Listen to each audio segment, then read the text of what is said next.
Tukaram मुंडेंना FDA मध्ये 3 वर्ष नव्हे तर सेवानिवृत्ती होईपर्यंत कायम ठेवावं. कारण महाराष्ट्राला कर्करोग मुक्त करायचं असेल तर एकच उपाय आहे, तो म्हणजे तुकाराम मुंडे, असं शिवसेना आमदार किशोर पाटील म्हणाले.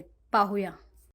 नक्कीच मी राज्य सरकारचं मनापासून अभिनंदन करेन की मागच्या काळात जी काही आपत्ती माझ्या या पाचोरा भडगाव मतदारसंघातल्या तमाम शेतकरी बांधवांवर आली, त्या तमाम शेतकरी बांधवांच्यासाठी या राज्याचे आपत्ती मदत पुनर्वसन मंत्री जे आहेत आदरणीय मकरंद आबा पाटील साहेब यांच्या अध्यक्षतेखाली राज्याच्या उपसमितीची बैठक झाली आणि त्या बैठकीमध्ये पाचोरा आणि भडगाव मतदारसंघातल्या तमाम शेतकरी बांधवांवर मग ते जूनमध्ये मे मध्ये अगदी 2026 पर्यंतच्या ज्या ज्या काही आपत्त्या आलेल्या होत्या त्या 100% आपत्तींवर मात करत NDRFच्या निकषाप्रमाणे त्या उपसमितीने आपल्या ह्या सगळ्या मदत पुनर्वसन मंत्री महोदयांच्या बैठकीखाली झालेल्या बैठकीमध्ये सगळ्यांना मंजुरी दिलेली आहे आणि जवळपास 50 ते 55 करोड रुपयाचा निधी हा पाचोरा आणि भडगाव तालुक्यातल्या तमाम शेतकरी बांधवांकरता मंजूर केलेला आहे.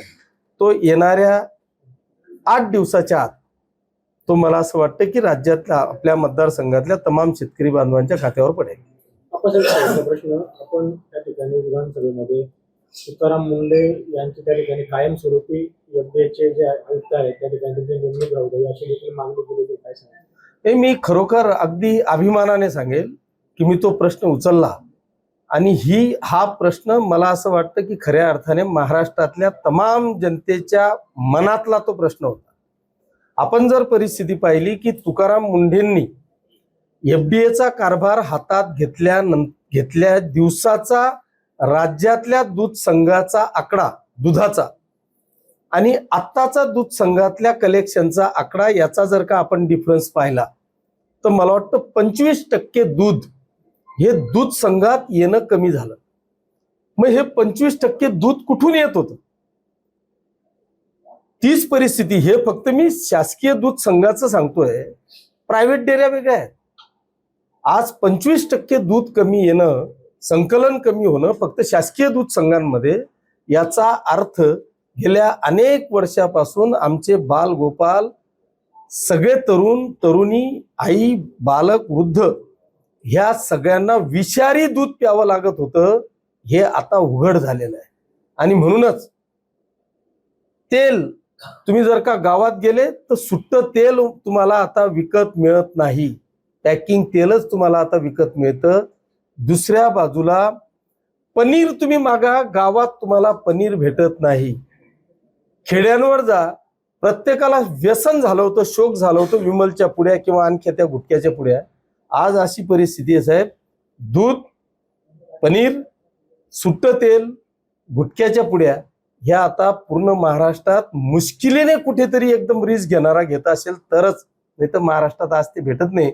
आणि म्हणून आज तमाम शेतकरी तुकाराम मुंडेंचा फोटो लावेल की त्याच्या दुधाला आता खऱ्या अर्थाने भाव मिळायला लागलेला आहे.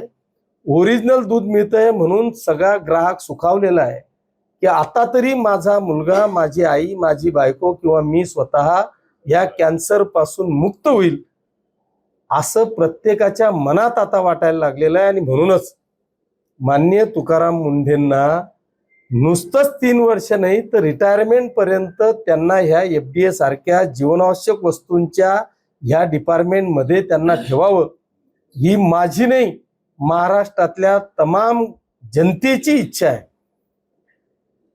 हे तर फक्त लोटलं जातंय हो, ते वांग्यांवर पावडर मारलं, याच्यावर फर्टिलायझरचं खत दिलं म्हणून कॅन्सर होतोय, अजिबात नाही. ती शेतकऱ्यांची फसवणूक आहे.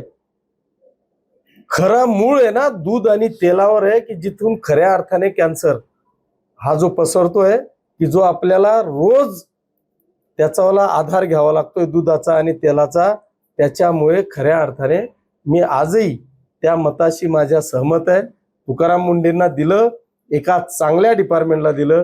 त्यांनी 20 वर्षाच्या सर्व्हिसमध्ये 21 वेळा बदल्या झाल्या. म्हणजे त्यांनी एका चॅनलवर खंत व्यक्त केली की मी आजपर्यंत माझ्या मुलांवर अन्याय केला, की ह्या 21 वर्षामध्ये माझ्या मुलांची कोणाशी दोस्ती होऊ शकली नाही. कारण माझी दर 6 महिन्यांनी वर्षभराने बदली होते. मला तिथून उचललं की मी दुसऱ्या शाळेत कुठतरी मुलांना टाकतोय. त्यांना अजून महाराष्ट्रात मित्र सुद्धा मिळाले नाही. हे त्यांचं खंत आहे. ते त्यांचं व्यक्तिगत जरी असलं, मला त्या खंत जरी असली, पण आज सुदैवाने माननीय मुख्यमंत्री महोदयांनी ज्या विभागाला आदरणीय तुकाराम मुंढे साहेबांना टाकलेलं आहे, माझी आताही त्यांना हात जोडून विनंतीच असणार आहे की त्यांना तर रिटायरमेंट पर्यंत ह्या विभागात ठेवावं.